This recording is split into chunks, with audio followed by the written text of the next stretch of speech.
Oo süper. Evet.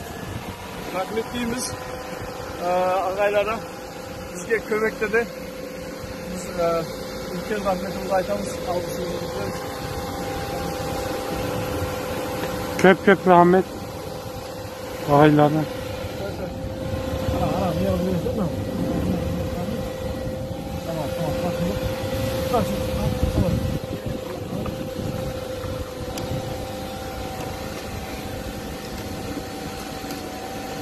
Şu anda Kazakistan'dayız. Çok soğuk bir havada.